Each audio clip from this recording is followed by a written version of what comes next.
Hello students, welcome to my channel. I am Rashmi, your maths teacher.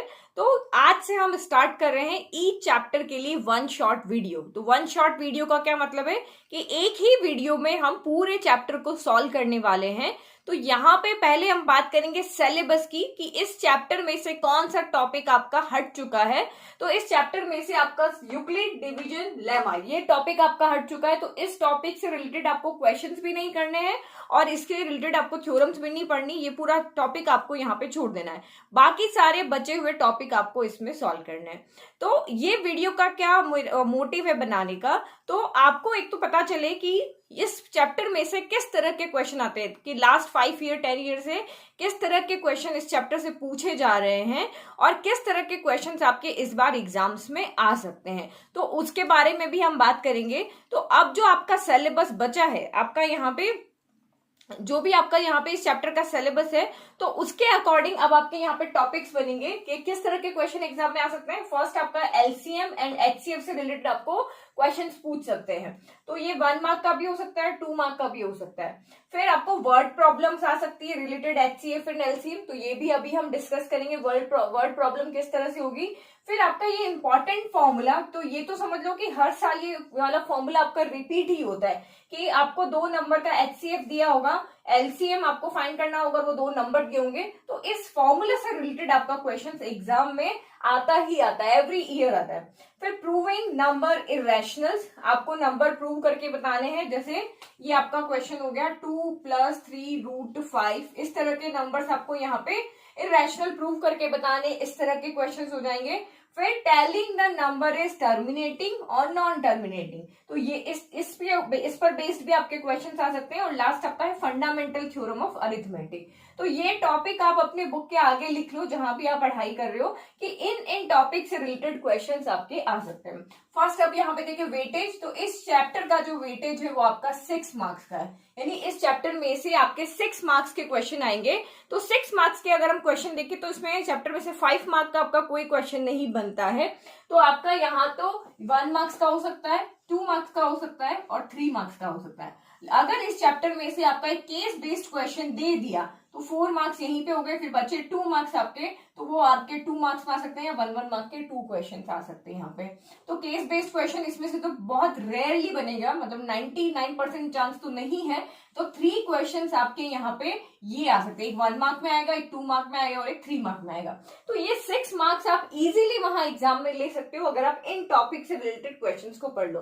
तो ये topics इतने tough नहीं है, बहुत सिंपल से टॉपिक है। ये वाला आपका फॉर्मूला बेस्ड है, ये वाले में क्वेश्चंस में आपको थोड़ा सा प्रॉब्लम रहता है कि मैम क्वेश्चन को पढ़ के समझ में नहीं आता कि यहाँ एचसीएफ फाइंड करेंगे या एलसीएम फाइंड करेंगे।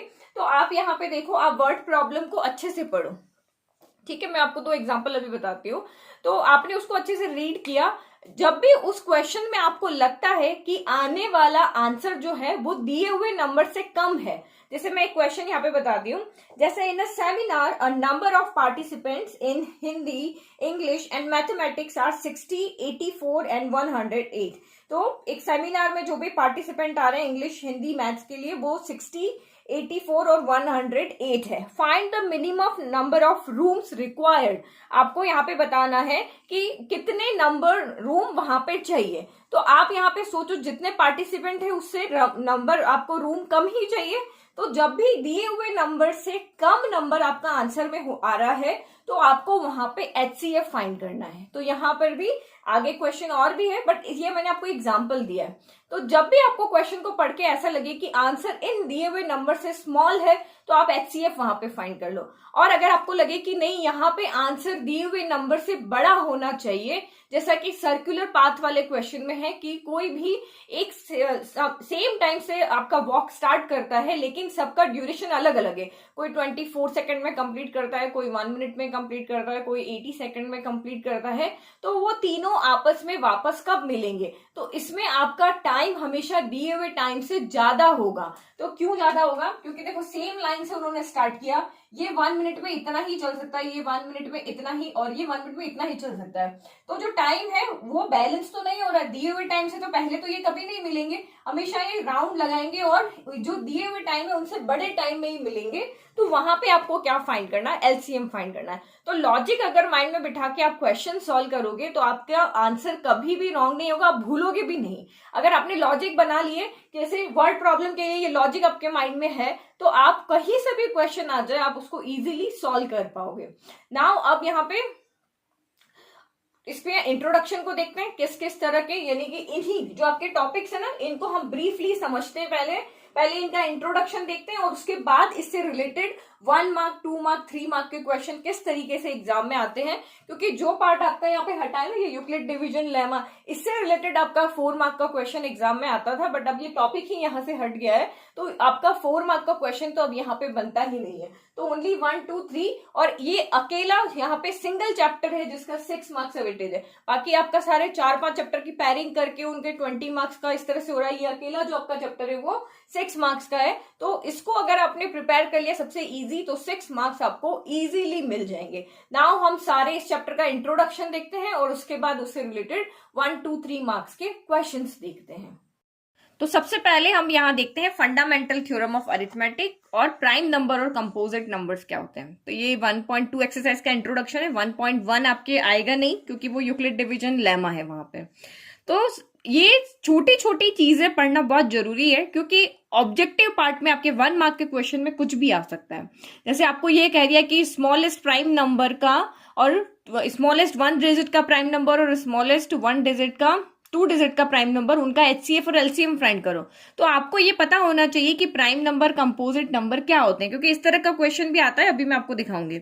तो प्राइम नंबर क्या होता है, वो नंबर जिसके सिर्फ 2 ही फैक्टर होते हैं, या तो वो 1 की टेबल में आता हो या वो खुद की टेबल में आता हो। जैसे 2 हो गया, ये 1 की टेबल में आता है, 2 की टेबल में आता है, तो ये एक प्राइम नंबर है और किसी की टेबल में नहीं आता है।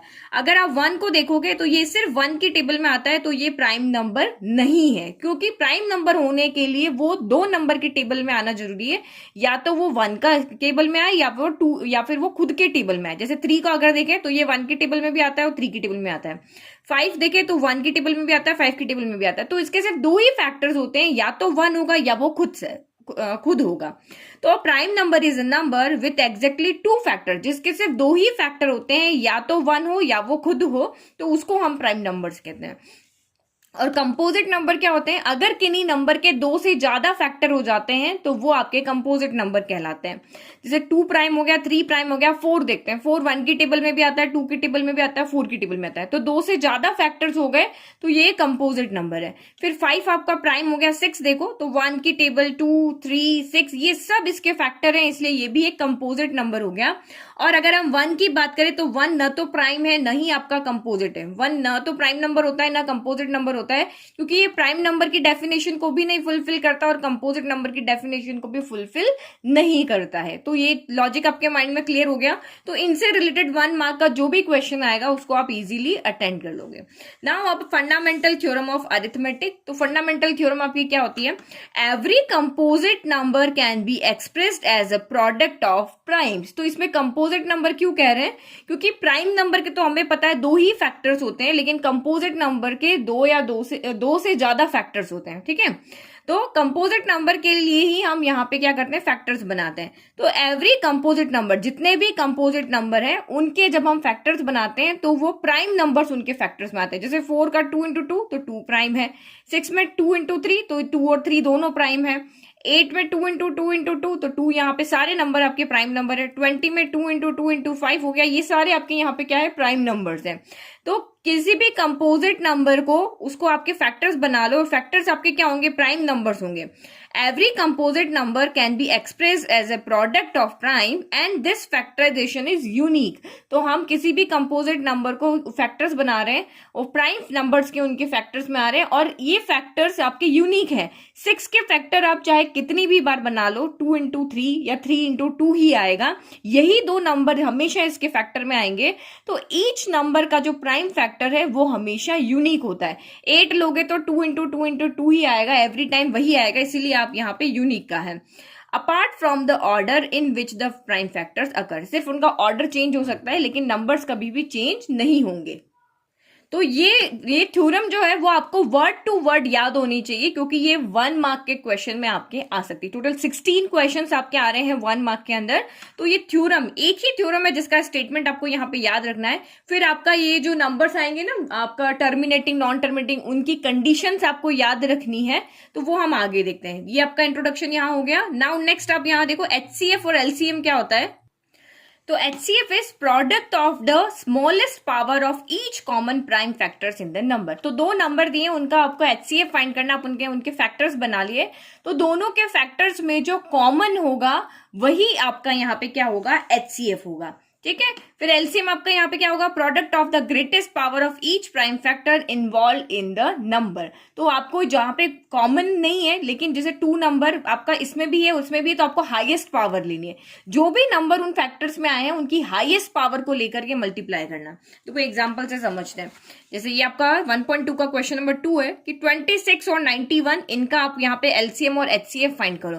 तो 26 के हमने फैक्टर्स बना लिए 2 into 13 और 91 के फैक्टर्स बना लिए 7 into 13। तो जब आप यहाँ पे HCF फाइंड करोगे तो वो नंबर लेना है जो दोनों में कॉमन होना चाहिए। यहाँ 13 यहाँ भी है, तभी वो HCF बनेगा। अगर कॉमन कुछ भी कॉमन नहीं आ रहा है तो 1 HCF होता है। ठीक है।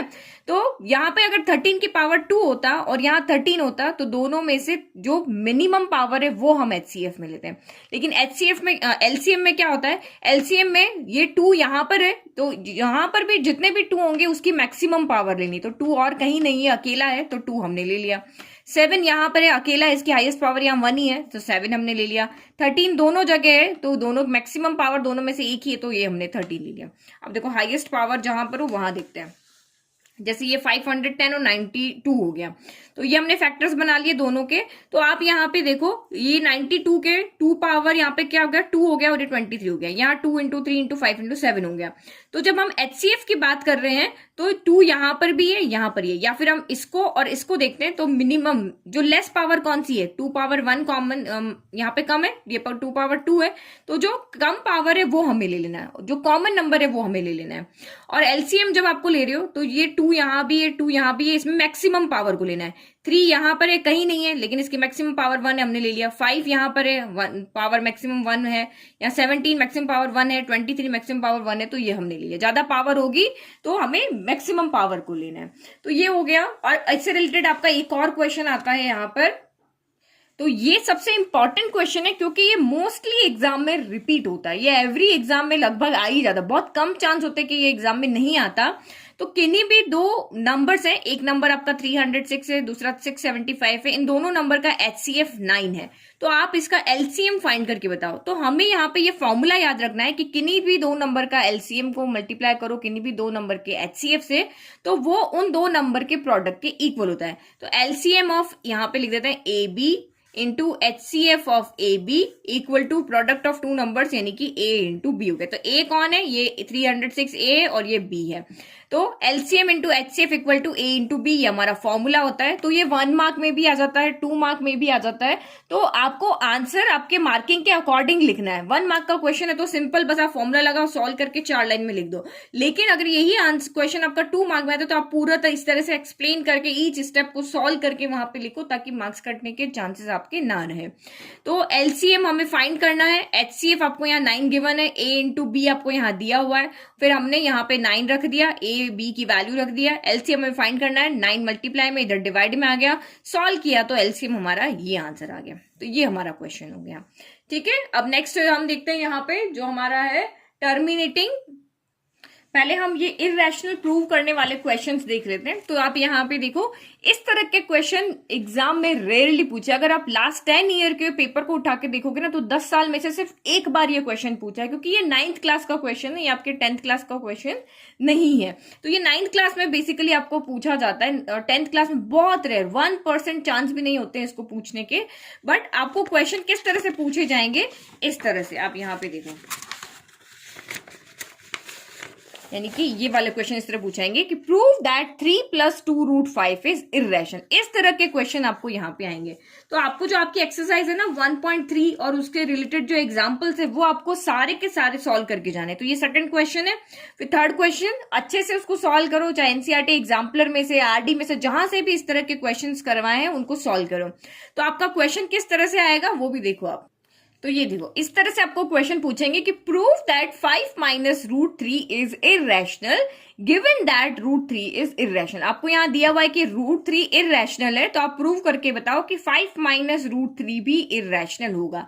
तो ये क्वेश्चन हो गया। फिर दूसरा आपका देखो, ये क्वेश्चन भी आपका आया 2018 में। तो गिवन दैट √2 इज इर्रेशनल, √2 आपका इर्रेशनल है, आप प्रूव करके बताओ 5 + 3 √2 एज एन इर्रेशनल नंबर। तो ये 2 मार्क में आया, ये 3 मार्क के आपके क्वेश्चन है। तो सभी जगह आपके क्वेश्चन इसी तरीके से, show that 7 - √5 is irrational given that √5 is irrational. तो ये चीज आपको यहाँ पे इर्रेशनल गिवन होगा, आपको इसको शो करके बताना है। तो इसको सॉल्व करने का एक ही तरीका, एक ही पैटर्न है जिसको आप याद रख लो कि let us assume the contrary that 3 + 2√5 is a rational number. हमने ये जिसको इर्रेशनल प्रूव करना है उसको हमने रैशनल ले लिया। फिर हम जानते हैं कि रैशनल नंबर को हम P/Q की फॉर्म में लिख सकते हैं, तो हमने 3 + 2√5 को P/Q की फॉर्म में यहाँ पे लिख दिया। और ये लिखना कंपलसरी, इसके मार्क्स होते हैं where A and B are co prime number and B is not equal to 0। क्योंकि ये 2-3 मार्क्स का क्वेश्चन होता है, तो आपको सभी चीजें लिखनी, आपके मार्क्स नहीं कटने चाहिए। तो को प्राइम का नंबर होता है, जैसे ये 2/3 हो गया, तो ये दोनों यहाँ पे 1 के टेबल में ही आते हैं, इनका और कोई फैक्टर नहीं, सिर्फ 1 ही इनका फैक्टर है, 1 के अलावा कोई भी फैक्टर नहीं। तो ये को प्राइम नंबर्स हो जाते हैं। जैसे अगर मैं कहूं 4 मैंने यहाँ पे ले लिया 8, तो ये को प्राइम नंबर नहीं है, क्योंकि ये 2 की टेबल में भी आते हैं, 4 की टेबल में भी आते हैं, 1 की टेबल में भी आते हैं। तो ये को प्राइम नहीं है, ये को प्राइम नंबर है, ये ओनली 1 की टेबल में आता है। अब इसको आपको कुछ नहीं करना है, इसको सिर्फ आपको सॉल्व करना है और इर्रेशनल नंबर को एक तरफ रख लेना है और रैशनल नंबर्स को एक तरफ ले जाना है। तो हमने 2√5 को यहीं छोड़ दिया, प्लस का 3 इधर चला गया। अब प्लस का 3 इधर चला गया तो b, इसके डिवाइड में कुछ नहीं तो 1, तो b और 1 का एलसीएम आपका यहाँ पे b हो गया। तो b की टेबल में b आया 1 टाइम, तो ऊपर a ही रह गया। b की टेबल में 1 की टेबल में b आया b टाइम, तो ऊपर b मल्टीप्लाई हो गया। फिर हमने इस 2 को भी इधर भेज दिया, 2 मल्टीप्लाई में था, डिवाइड में आ गया, सॉल्व कर लिया, ये हो गया। अब ये रीजन आप माइंड में रख लो, क्योंकि ये क्वेश्चन आना कंपल्सरी है अगर आपको 6 मार्क्स लेने हैं तो। Because A and B are integers, हमारे A और B यहाँ पे क्या है, इंटीजर्स है, क्योंकि हमने नंबर्स लिए यहाँ पे P/Q की फॉर्म में लिख रहे, तो एक रैशनल नंबर तो इंटीजर्स ही हुए ना। तो और 2 और 3 भी हमें पता है इंटीजर्स है। अगर सारे इंटीजर्स को मिला के यहाँ पे कोई इक्वेशन बन रही है तो वो भी वहां पे क्या होगी, रैशनल नंबर होगी, क्योंकि सारे इंटीजर्स हमारे क्या होते हैं, रैशनल नंबर होते हैं। अब उसको प्लस माइनस करो, डिवाइड करो, मल्टीप्लाई करो, जो भी रिलेशन वहां बनेगा वो रैशनल ही होगा।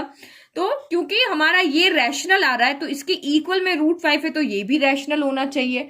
बट क्वेश्चन में हमें दिया हुआ है कि √5 तो एक इर्रेशनल नंबर है। तो एक इर्रेशनल नंबर एक रैशनल के कैसे इक्वल आ सकता है, तो इसका मतलब हमने जो लेकर चले अजम्पशन वो हमारा रॉन्ग है, इसका मतलब ये एक इर्रेशनल नंबर है। तो सभी क्वेश्चन जो इस तरह से एग्जाम में आएंगे उनको सॉल्व करने का एक ही तरीका है, बस आपको ये यहाँ पे गलती नहीं करनी है, ये जो कैलकुलेशन वाली मिस्टेक है ना वो आपको यहाँ पे नहीं करनी है।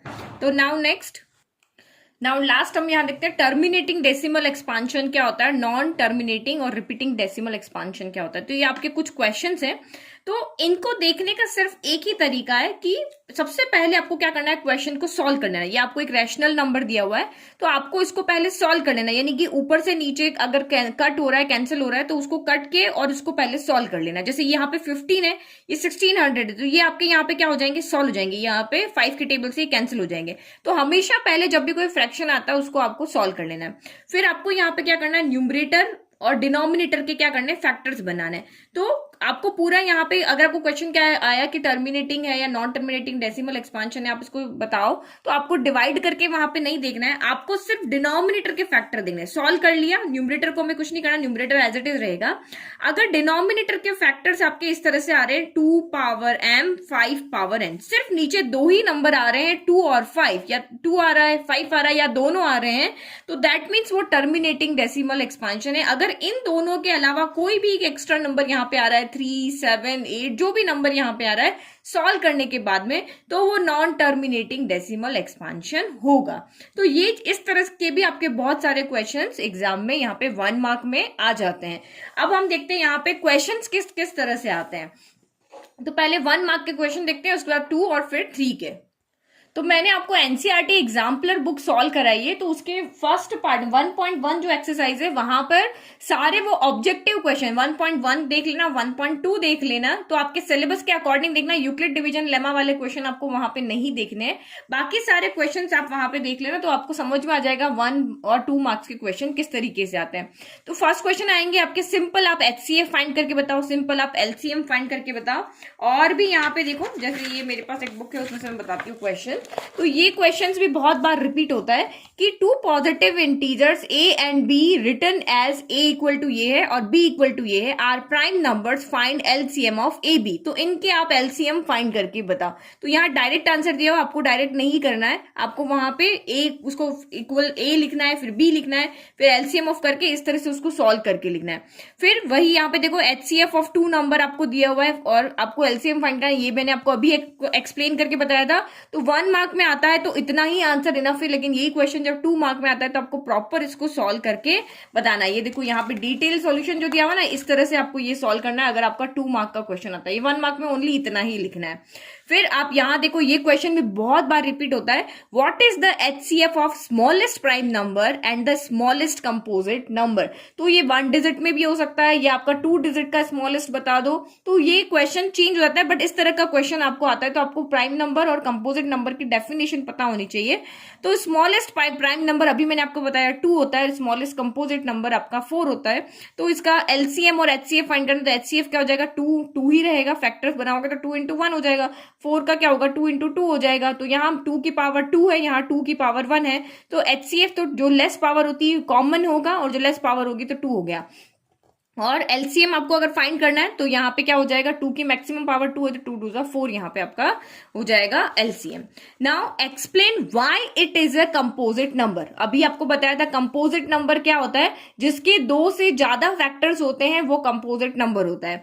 तो यहाँ पे देखो 5 आ रहा है लास्ट के अंदर, तो 5 आ रहा है, इसका मतलब ये 1 से भी डिवाइड हो रहा है, ये खुद से भी डिवाइड होगा, ये पूरा नंबर इस पूरे नंबर की टेबल में भी आएगा, और हमें दिख रहा है कि ये 5 से भी डिवाइड हो रहा है। तो इसीलिए इसके यहाँ पे फैक्टर्स क्या हो रहे हैं 3 हो रहे हैं, 2 से ज्यादा फैक्टर्स हो रहे हैं, इसलिए ये क्या है कंपोजिट नंबर है। तो ये क्वेश्चन आपके इस तरह से आ गए। ये देखो यहाँ पे ये क्वेश्चंस भी अभी हमने जो ऊपर सॉल्व किया उसी तरीके से। तो 1 मार्क में आपके इस तरह के क्वेश्चंस आ सकते हैं। फिर right the smallest number which is divisible by both 306 and 657। तो क्वेश्चन क्या दिया है, राइट द स्मॉलेस्ट नंबर, वो छोटा से छोटा नंबर बताओ जो इन दोनों नंबर से डिवाइड हो। तो एलसीएम क्या होता है, यही होता है वो छोटा से छोटा नंबर, जितने भी नंबर्स है उसमें वो छोटा सा नंबर जिसको ये दोनों नंबर कंप्लीटली डिवाइड करे। तो आप यहाँ पे देखो एलसीएम में एल का मतलब क्या होता है लीस्ट, ठीक है, तो इसीलिए उससे आप यहां देखो लीस्ट या स्मॉलेस्ट, ठीक है, तो उसमें हाईएस्ट कॉमन फैक्टर होता है, इसमें लीस्ट कॉमन फैक्टर हो गया। तो स्मॉलेस्ट से आप यहां पे देख लो हमें एलसीएम फाइंड करना। तो 1 मार्क में आया तो इतना सा लिखना है, और 2 मार्क में अगर यही क्वेश्चन आया तो आपको डिटेल सोल्यूशन में इस तरह से पूरा यहाँ पे आंसर लिखकर बताना है, ताकि आपको यहाँ पे 2 मार्क्स मिल जाए। फिर नेक्स्ट आपका यही क्वेश्चन, ये अभी हमने एक्सप्लेन कर चुके हैं, तो ये किसी टॉपर्स का आंसर आपको यहाँ पे लिखा हुआ है। तो ये आपका ये क्वेश्चन 2 मार्क में भी आ सकता है, 3 मार्क में भी आ सकता है। तो बस अपना एक पैटर्न याद कर लो, उस पैटर्न को आपको वहां पे लिख लेना, एक्सप्लेन अच्छे से करना है। फिर next find the smallest natural number by which 1200 should be multiplied so that the square root of the product is a rational number. तो आपको बताना है कि 1200 को हम किससे मल्टीप्लाई करें कि ये यहाँ पे इसका स्क्वायर रूट एक यहाँ पे रैशनल नंबर बन जाए। तो 1200 का स्क्वायर रूट करोगे तो हमें पता है स्क्वायर के अंदर वो सारे नंबर बाहर आते हैं जिनकी पेयरिंग हो जाती है, जो नंबर की पेयरिंग होगी वो रूट से बाहर आ जाता है। तो हम इसके फैक्टर्स बना के देखते हैं। तो इसके फैक्टर्स यहाँ पे क्या बन रहे हैं 2 पावर 4, 3 और 5 पावर 2। तो 5 पावर 2 आपका क्या हो जाएगा रूट से बाहर आ जाएगा, इसकी पेयरिंग है। 2 पावर 4 रूट से बाहर आके 2 पावर 2 हो जाएगा, इसकी पेयरिंग है। लेकिन 3 यहाँ पे बाहर नहीं आएगा क्योंकि इसकी कोई पेयरिंग नहीं है। तो हमें सिर्फ यहाँ पे 3 से मल्टीप्लाई करना पड़ेगा जिससे कि ये एक रूट से बाहर आ जाए और एक रैशनल नंबर बन जाए। फिर ये जो आपका क्वेश्चन है check whether 4 power n can end with the digit 0, तो ये मैंने आपको बहुत अच्छे से एक्सप्लेन किया हुआ है, आप इसको देख लेना। 6 पावर n आ सकता है, 4 पावर n आ सकता है, सेम सॉल्यूशन है। आप इसको मैंने आपको जहां सॉल्व करा है एनसीईआरटी बुक का ये क्वेश्चन, वहां देख के एज इट इज आप लाइंस लर्न कर लेना उसकी, और ये इसको वहां पे एज इट इज आप लिख लेना। ये भी कभी कभी आ जाता है, बहुत कम चांसेस होते हैं इस क्वेश्चन को एग्जाम में आने के। अब देखो ये क्वेश्चन आपका जो HCF इंटू LCM वाला 2 नंबर वाला, ये 3 मार्क में किस तरह से आएगा, तो ये देखो 3 मार्क्स का क्वेश्चन है। Find HCF and LCM of this 2 number. तो इन 2 नंबर के आप HCF और LCM फाइंड करो और फिर आप इस कंडीशन को वेरीफाई भी करके बताओ। तो ये देखो ये टॉपर्स का आंसर है, उसने किस तरह से लिखा हुआ है, तो पहले उसने 404 के फैक्टर्स बना लिए, फिर 96 के फैक्टर्स बना लिए, फिर HCF का क्या मतलब होता है वो भी यहाँ पे लिखा, ये फैक्टर्स बन गए, HCF का क्या मतलब होता है, LCM का क्या मतलब होता है वो भी लिख दिया। तो आंसर लिखने का तरीका आपको पता होना चाहिए कैसे हमें फुल मार्क्स मिले। तो HCF क्या होगा, दोनों में से जो कॉमन होगा वो आपका आंसर होगा। तो यहाँ 2 पावर 2 है, यहाँ 2 पावर 5 है, तो 2 पावर 2 यहां पर भी है, यहां पर भी है, तो ये आपका यहाँ पे HCF हो गया। LCM का मतलब होता है जो भी नंबर कॉमन है उसमें मैक्सिमम पावर, और जो नंबर कॉमन नहीं है वो आपको एज इट इज लिख लेना है। तो यहाँ 2 पावर 2 है, यहाँ 2 पावर 5 है, तो 2 की मैक्सिमम पावर 2 पावर 5 हो गया, 3 एज इट इज आ गया, 101 आ गया, ये हमने आंसर लिख दिया। तो अब आपको इसको वेरीफाई करना है, तो इन दोनों नंबर का प्रोडक्ट कर दिया, फिर दोनों HCF इंटू LCM कर लिया, तो देखो दोनों इक्वल आ रहे हैं, तो यहाँ पे हमने वेरीफाई ये हो गया। फिर देखो ये टर्मिनेटिंग नॉन टर्मिनेटिंग वाले क्वेश्चंस कैसे आएंगे। Right whether rational number 7/75 will have terminating decimal expansion और a non terminating decimal expansion. तो आपको यहाँ पे क्या करना है, न्यूमरेटर और डिनोमिनेटर के फैक्टर्स बना, तो 7 का फैक्टर तो 7 ही होगा, 75 के फैक्टर्स बना लिए। यहाँ पे डिनोमिनेटर से न्यूमरेटर में कुछ भी कैंसिल नहीं हो रहा है, तो अभी मैंने आपको बताया था अगर डिनोमिनेटर में 2 और 5 होगा तभी वो टर्मिनेट होगा, अगर उसके अलावा कोई भी नंबर होता है तो वो नॉन टर्मिनेट होगा। तो क्योंकि यहाँ पे डिनोमिनेटर जो है वो 2 power m into 5 power n की फॉर्म में नहीं है, यहाँ पे 3 की वजह से ये आपका यहाँ पे क्या हो जाएगा, नॉन टर्मिनेटिंग डेसिमल एक्सपांशन हो जाएगा। तो हमेशा इसी टाइप के क्वेश्चन आपके यहाँ पे आते हैं। तो what type of decimal expansion does a rational number has, how can you distinguish it from decimal expansion और इररेशनल नंबर। तो ये भी आपका 2016 में आया, ये सिंपल क्वेश्चन है, तो आपके बेसिक्स क्लियर होंगे तो आप इजीली वहां पे उसको सॉल्व कर पाओगे। तो हमें पता है रैशनल नंबर क्या होता है, रैशनल नंबर P/Q की फॉर्म में होता है, वो टर्मिनेटिंग उसका डेसिमल एक्सपांशन भी हो सकता है और नॉन टर्मिनेटिंग डेसिमल एक्सपांशन भी हो सकता है। तो अगर वो टर्मिनेटिंग है, जैसे आपने यहाँ पे क्या 4/2 कर दिया, ये 25/5 हो गया, तब भी वो रैशनल नंबर है। लेकिन अगर वो नॉन टर्मिनेटिंग हुआ तो, लेकिन अगर वो नॉन टर्मिनेटिंग है तो उसका डेसिमल एक्सपांशन क्या होना चाहिए, रिपीटिंग होना चाहिए। जैसे आप बार नहीं लगाते हो, जैसे 5.25 के ऊपर बार, तो ये जो बार वाले नंबर्स होते हैं जिनका डेसिमल एक्सपांशन रिपीटिंग होता है, तो वो भी आपके यहाँ पे क्या होते हैं, रैशनल नंबर्स होते हैं। और एक इररेशनल नंबर क्या होता है, जिसका डेसिमल एक्सपांशन नॉन टर्मिनेटिंग होना चाहिए एंड नॉन रिपीटिंग होना चाहिए, जैसे 1.01 001 0001 4 टाइम्स 01। तो ये आपको डेफिनेशन पता होगी तो इजीली आप यहाँ पे आंसर दे पाओगे।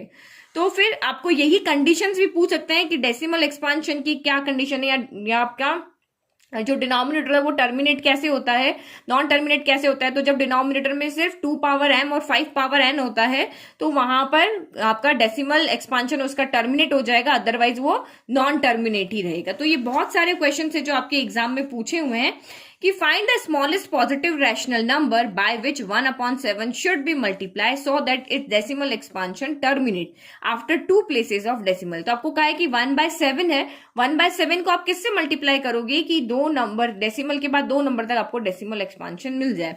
तो हमें पता है कि नीचे 5 या 2 ही आना चाहिए, 7 नहीं होना चाहिए। तो 7 को हटाने के लिए मैंने ऊपर 7 से मल्टीप्लाई कर दिया। फिर 2 नंबर के बाद डेसिमल एक्सपांशन चाहिए, तो नीचे 2 नंबर के बाद डेसिमल लगाना, तो नीचे 100 से मल्टीप्लाई करना पड़ेगा। तो ये देखो सॉल्व करके 0.01 आ गया, तो हमें 7/200 से यहाँ पे मल्टीप्लाई करना। फिर after how many decimal places will the decimal expansion terminate. तो ये कितने डेसिमल प्लेसेस के बाद ये टर्मिनेट होगा। तो आप यहाँ पे देखो, अगर 2 और 5 के नंबर सेम है, अगर 2 भी यहाँ पे 4 है, 5 भी यहाँ पे 4 है, तो हम यहाँ पे बता देते हैं कि ये 5 into 2 क्या होता है, 10 हो जाता है, 10 पावर 4 यानी क्या हो जाएगा 1000। तो ये 4 नंबर के बाद में टर्मिनेट हो जाएगा। तो हम कैसे फाइंड करेंगे, तो यहाँ पे जब भी इस तरह का क्वेश्चन आता है तो उसमें क्या करो, आप यहाँ पे जितने 2 है उतने 5 करो, या जितने 5 जो ज्यादा है उसके बराबर करो। तो यहाँ 2 पावर 4 है, तो यहाँ पे 5 पावर 4 बनाना है, तो 5 को हमने ऊपर नीचे क्या कर देना है, मल्टीप्लाई कर देना है। अब इजीली हो गया, 5 into 2 क्या हो गया 10 हो गया, 10 की पावर ये आपका हो गया 4। तो 10 की पावर 4 सॉल्व किया, तो यानी कि ये कितने नंबर के बाद टर्मिनेट होगा, 4 डेसिमल प्लेसेस के बाद ये टर्मिनेट होगा। तो ये इंपॉर्टेंट क्वेश्चन है, तो आप इनको अच्छे से प्रैक्टिस करो ताकि इस चैप्टर में से 6 मार्क्स लाना आपके लिए बहुत ईजी हो जाए। इनसे बाहर जाके कोई क्वेश्चन आता ही नहीं है। नाउ नेक्स्ट, अभी मैंने आपको इररेशनल में प्रूव करने वाले क्वेश्चन तो बता ही दिए कि आप सिर्फ 1 पॉइंट आपकी जो 3 एक्सरसाइज है उसको अच्छे से कर लो, 1.4 एक्सरसाइज आपका टर्मिनेटिंग नॉन टर्मिनेटिंग के लिए कर लो। क्वेश्चन थोड़ा सा घुमा के आ सकता है, जैसे आपको ये पूछा है या फिर आपको ये क्वेश्चन पूछा है, ये तो आपका सीधा सा क्वेश्चन है, तो इस तरह से भी क्वेश्चन आ सकते हैं। तो इन क्वेश्चंस किस किस तरह से पूछ सकते हैं उसकी भी आप प्रैक्टिस करो। फिर एक बचते हैं आपके वर्ड बेस्ड प्रॉब्लम। तो वर्ड बेस्ड प्रॉब्लम के लिए मैंने लॉजिक आपको बता दिया, आपको क्वेश्चन पढ़ना है और आपको सिर्फ एक चीज अपने आप से पूछनी है कि क्या यहाँ पे आंसर दिए हुए नंबर से ज्यादा आएगा तो एलसीएम फाइंड करना है, क्या यहाँ पे नंबर आपका दिए हुए नंबर से छोटा आएगा तो वहां पे एचसीएफ फाइंड करना है। तो ये आप क्वेश्चन पढ़ोगे, ये लॉजिक आपके पास क्लियर है तो आप इजीली क्वेश्चन को सॉल्व कर पाओगे। तो जैसे ये आपका क्वेश्चन है यहाँ पे, on morning walk 3 person step off together and their steps measure 40 centimetre, 42 centimetre and 45 centimetre. ये तीनों के स्टेप से इन्होंने एक साथ मॉर्निंग वॉक स्टार्ट की। What is the minimum distance each should walk so that each can cover the same distance and complete the steps. तो यहाँ पर भी आपको क्या करना है कि आपको यहाँ पे वो मिनिमम डिस्टेंस बतानी है जो कि वो उनको वॉक करना चाहिए कि वो सेम डिस्टेंस को कवर करे और अपने स्टेप्स भी कंप्लीट करे। तो वो जो सेम स्टेप्स होगी, क्योंकि ये एक साथ स्टार्ट कर रहे हैं और इनका सेम डिस्टेंस अगर एक डिस्टेंस पे होना चाहिए, सेम डिस्टेंस वो कवर करे, तो वो डिस्टेंस हमेशा ये जो डिस्टेंस मेजर कर रहे हैं उससे क्या होगी, बड़ी ही होगी। ठीक है, तो यहाँ पे हम एलसीएम फाइंड करेंगे। लेकिन आपको जैसे इस तरह का क्वेश्चन आया है कि दो ड्रम है, उस ड्रम में लिक्विड रखा हुआ है और उस ड्रम को आपको मेजर करना है कि कितना ग्लास इसमें से होगा, कितने ग्लास से होगा। तो ग्लास हमेशा उससे वहां पे क्या होगी, छोटी होगी। तो मेजर करने वाला छोटा है तो आपको वहां पे एचसीएफ फाइंड करना पड़ेगा। तो लॉजिक बना लो अपने। तो जितने भी तरह के क्वेश्चन इस चैप्टर में से आपके आ सकते थे वो सारे क्वेश्चंस मैंने आपको बता दिए हैं। तो ये अगर आपको ये वीडियो आप देखोगे ना तो ये आपके लिए क्यों हेल्पफुल है कि आपको किस तरह के क्वेश्चन पढ़ने हैं, आपकी स्ट्रैटेजी क्या होनी चाहिए पढ़ने की, कि ये 6 मार्क्स हम किस तरह के क्वेश्चंस को पढ़ के कवर कर सकते हैं। तो वो आपको यहाँ पे पहले से पता होना चाहिए कि मुझे इस चैप्टर से रिलेटेड ये टॉपिक पढ़ने हैं और इस टॉपिक से मैं इतने मार्क्स कवर कर सकता हूं। तो ये चीज जब आपके माइंड में सेट होगी ना तो आपको जो आप चीज आप पूरा दिन लगाओगे ना पढ़ने में वो आपकी 2 घंटे में सॉल्व हो जाएगी। 2 घंटे ज्यादा से ज्यादा आप क्या करोगे, एनसीईआरटी एग्जाम्पलर सॉल्व कर लो, एनसीईआरटी बुक सॉल्व कर लो और आरडी शर्मा में से कुछ क्वेश्चंस जो इस तरह के वर्ड बेस्ड प्रॉब्लम है ना वो आप सोल्व करो। इनकी अच्छे से प्रैक्टिस करो ताकि आपको आइडिया लगे कि कहाँ एचसीएफ फाइंड करना है, कहाँ आपको एलसीएम फाइंड करना है। तो बाकी अगर आप टर्मिनेटिंग नॉन टर्मिनेटिंग देखोगे तो डेफिनेशन आपके माइंड में अगर क्लियर है तो आपको वहां पे कहीं से भी क्वेश्चन आ जाए कोई भी प्रॉब्लम नहीं होगी। पहले क्वेश्चन को सॉल्व करना है, उसके बाद उसका डिनोमिनेटर के फ्रैक्शन को देखना है। 2 और 5 के अलावा अगर वहां पे कोई भी नंबर है तो वो नॉन टर्मिनेटिंग है। अगर 2 और 5 ही है, वहां पे 2 है 5 है या दोनों है तो वो आपका यहाँ पे टर्मिनेटिंग डेसिमल एक्सपांशन है। एक एक लॉजिक आपके माइंड में रेडी होना चाहिए ताकि आप जल्दी से जल्दी इसका रिविजन कर सको। जहां मैंने आपको 3 या 4 घंटे इसको बोले थे सॉल्व करने के लिए, तो आप इसको 2 घंटे में ही उसको सॉल्व करके देख सकते हो। तो ये था पूरा इस एक ही वीडियो में पूरा मैंने चैप्टर यहाँ पे एक्सप्लेन कर दिया है। हर चीज आपको बता दी कि इस चैप्टर को आपको क्या स्ट्रेटेजी लगा करके पढ़ना है। तो आई होप ये आपके लिए बहुत ज्यादा हेल्पफुल रहेगा और आप मुझे प्लीज कमेंट करें कि ये वीडियो आपके लिए कितना हेल्पफुल रहा। Thank you.